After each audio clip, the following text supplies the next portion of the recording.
C'est au début des années 2000 que Marlène Schiappa se lance en politique.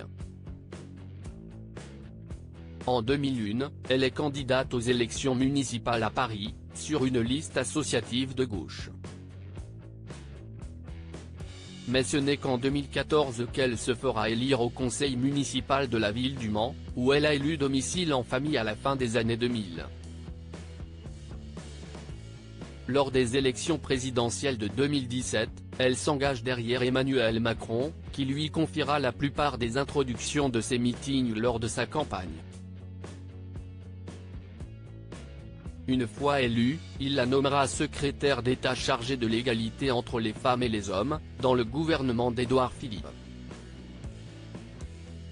Une nouvelle profession dans laquelle elle s'est beaucoup investie, en tant que féministe convaincue.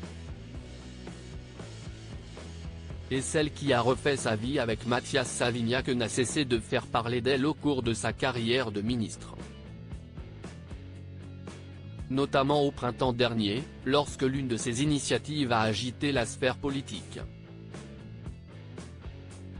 Marlène Schiappa @Emmanuel Dunant AFP. Une couverture qui dérange en effet. Au mois d'avril, Marlène Schiappa a accordé une longue interview à Playboy, au cours de laquelle elle a évoqué plusieurs sujets qui lui tiennent à cœur. Et histoire de marquer le coup, l'ancienne ministre a joué les modèles photos en prenant la pose devant l'objectif et a même fait la une du magazine. Ce qui lui a valu de vives critiques. La première ministre Elisabeth Borne avait d'ailleurs révélé avoir dû la rappeler à l'ordre, peu après la polémique. Je lui ai que ça ne me semblait pas approprié, a fortiori dans la période actuelle, on s'est expliqué.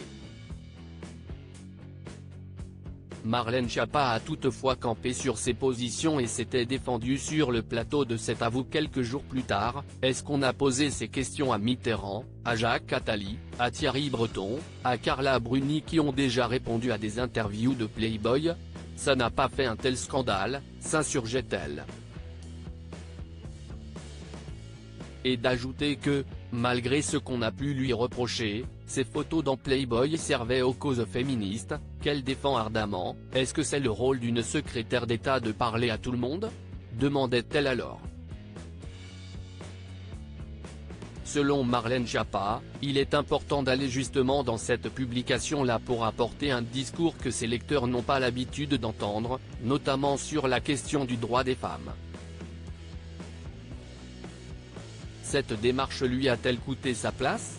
Car le 20 juillet 2023, Marlène Schiappa a été écartée du gouvernement, empêtrée dans le scandale de sa gestion du fonds Marianne. Une ministre loin de faire l'unanimité, désormais conseillère régionale d'Île-de-France, Marlène Schiappa a accepté de revenir sur les moments forts qui ont marqué ses différents mandats. C'est à cœur ouvert qu'elle s'est confiée auprès de Guillaume Pley, dans son émission diffusée sur YouTube.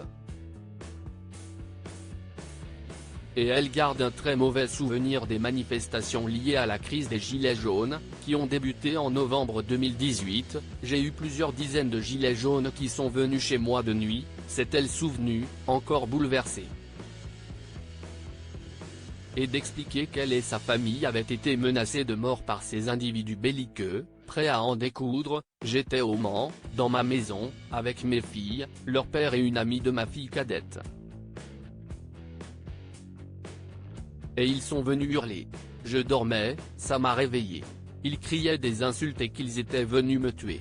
Ils disaient, Schiappa, on va te décapiter, sale P, on est venu t'égorger, te buter.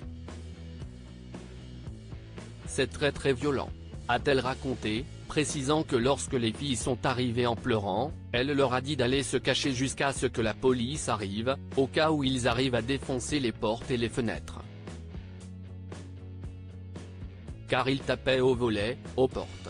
C'est assez traumatisant, surtout pour les enfants. Une nuit d'horreur, qu'ils ne sont pas prêts d'oublier.